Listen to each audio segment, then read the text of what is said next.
Okay, so till now we have completed two videos on FRM. In our first video, uh, we started one introduction part, and introduction part is over. And in my second video, I explain about the chapter one. Okay, and now we are going to see about the notes. See, I know the notes are messy and it's not able to, like, it's not beautiful or what, but that is not the concern. The concern is today we are going to finish the chapter one for building blocks of risk management. Okay, building blocks of risk management. So this is the first chapter straight from the foundation of risk management from the module 1. So as we already see in our yesterday's video, what is risk? Uh, Risk simply means uncertainty about future outcome, mainly the chance of losing money. Okay, mainly the chance of losing money. Now, for example, let's say you invested 10,000 rupees in shares. So in next month, they might be worth 11k or maybe 9k. That difference between 11k and 9k is the risk. But risk isn't always bad. Without risk, there is no returns. Okay. So to deal to deal with uh, to deal with it, we use risk management. Okay, in the second point we are going to see risk management versus risk taking. Okay, so what is risk management? Risk management is equal to controlling possible losses. Okay, risk taking. What is risk taking? Accepting risk to earn reward. Okay, let's say we'll start one example. Let's say here is one bank. Bank is giving loan to his borrower. Okay, so uh, it takes risk by lending money, right? So how bank will be cautious before giving money to this borrower? Bank will check borrower's credit scores, his income, and if and if the if the credit score and the income is not up to date or not requiring to the loan, wait, not requiring to the loan, then bank will get some collateral from this borrower. Okay, so both are connected. Uh, Risk taking and reward earning. Okay, now let's see about the risk management process. So the process is, uh, does the reward justify the risk? Okay, the process checks, does the reward justify the risk? So how we can check that? So there are total four steps. The first, identify, then measure, evaluate, and then manage. Let's see this with an example. Let's say now one company is there. Okay, that company is wanted to export their goods to the another country. So what is company's biggest fear? The biggest fear is currency risk. Okay, so how they are going to do it? First of all, they have to identify, like, it identifies it, measures how much rupees it may lose. After that, they evaluate how bad it could get. Okay, how bad it could get, and finally use a forward contract to lock the rate. Okay, to lock the rate. Now here, uh, so if you are not here familiar with the word forward contract, it's the financial product. Okay, we are going to see about this in some other module in the upcoming videos. Now let's focus on, see, once we know the process, we can now measure risk, like, with numbers. Okay, so how do we measure risk with the numbers? So measuring, there are uh, there are some certain ways to measure the risk. Okay, the first one is VAR. like value at risk.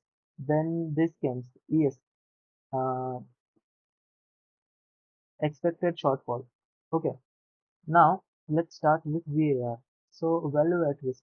In the shortest possible way, I'll tell you what is VAR. VAR is how much can we lose. Okay, how much we can lose. This is the uh, this is the shortest line. Okay, for the value at risk VAR. How much can we lose? For example, a banks. Okay, a banks one day VAR is 2.5 million at 95% confidence. Okay, so there is only 5% chance the bank will lose more than 2.5 million. Okay, in one day. Okay, so 2.5 million in one day. So after that, we are going to see expected shortfall.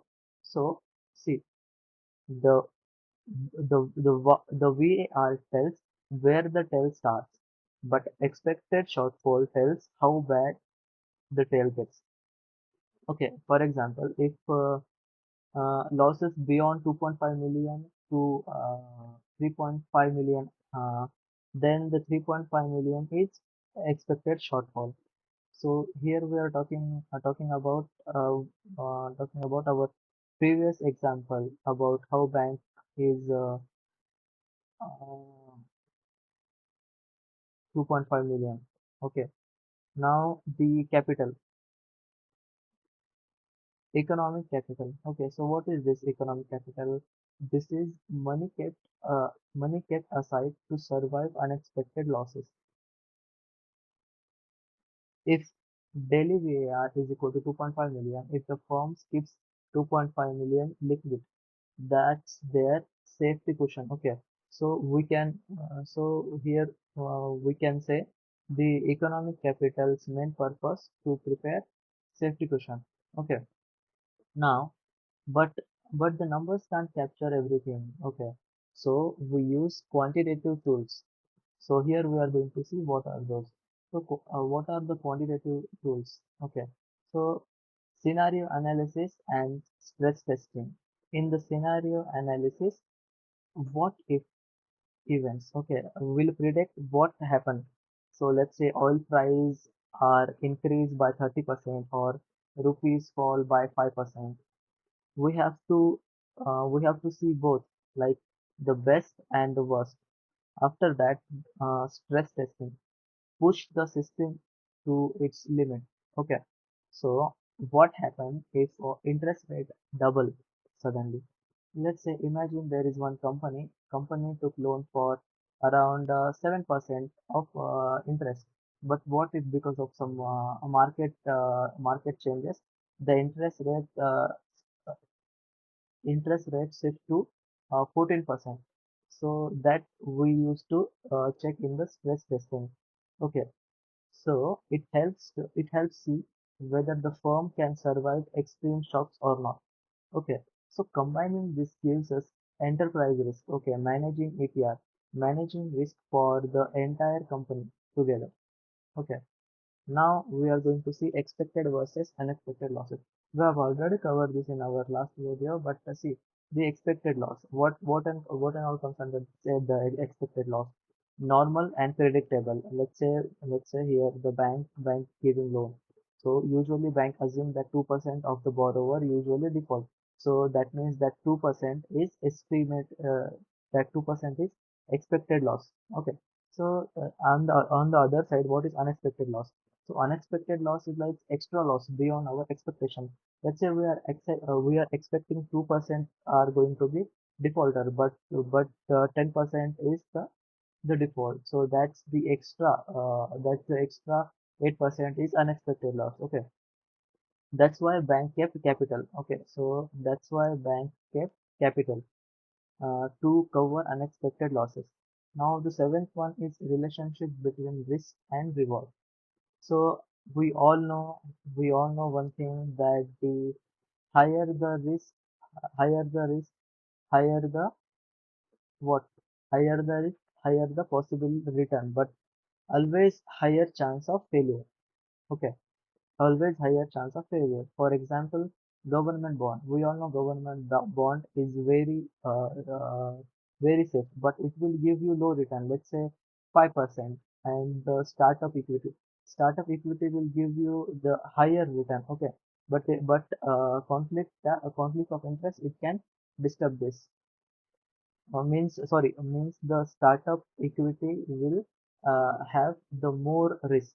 Okay, now like a trade. Okay, the more risk. Okay, so mm, we'll see. Okay, now see, like a trader taking high risk for bonus, ignoring the firm's safety. To stop this, firms follow three lines of defense.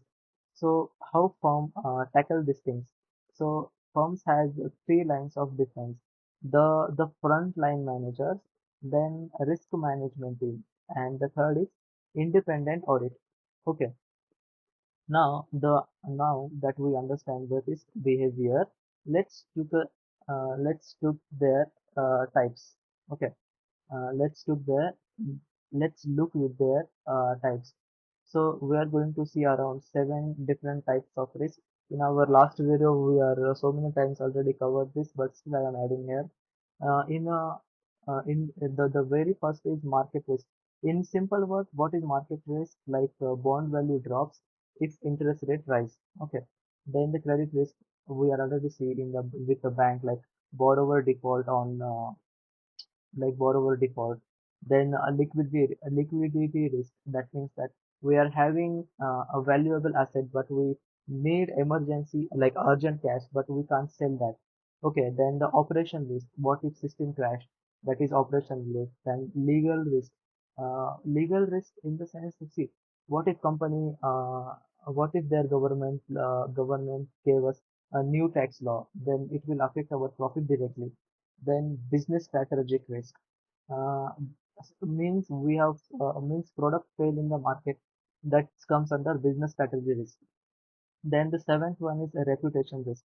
Under the reputation risk comes like data leak.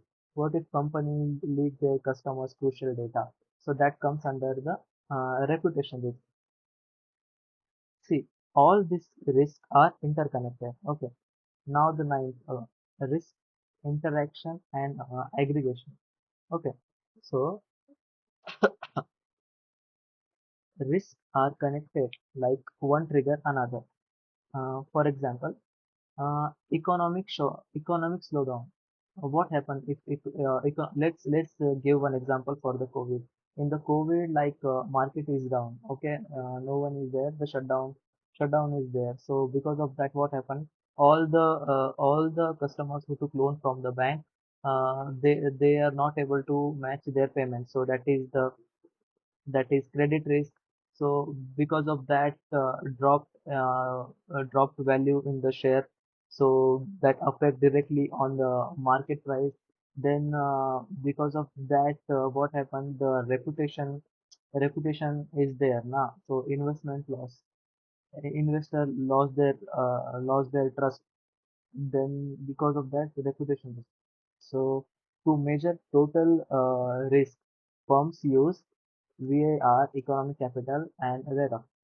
The goal, balance risk and reward, not to eliminate risk, okay, but to manage it smartly. Okay. So what this sentence is saying, that balance risk and reward, not eliminate risk, but to manage it smartly. Okay. Now, what's the conclusion over here? The conclusion is risk management is not avoiding, okay, risk management is not avoiding the risk. It's about understanding, measuring, and balancing it so that every risk you take bring you closer to your goals. So, okay, for this video, for now, we are stopping it here. And till now, we have seen only about the first chapter, the building blocks of risk management. This is the very first chapter in our first module called Foundation of Risk Management. And in my next video, we are going to start the chapter 2. Okay. uh, I don't know what the we are going to start the chapter is. I don't know how I'm going to start that, but yeah, whenever I will get time, I will upload the next video for the chapter 2. So for now, thank you. See, I know I'm not able to explain it properly, and see, this is my first time. I'm trying this, okay, but it's fun. Okay, I am enjoying it. So by the time passed, I will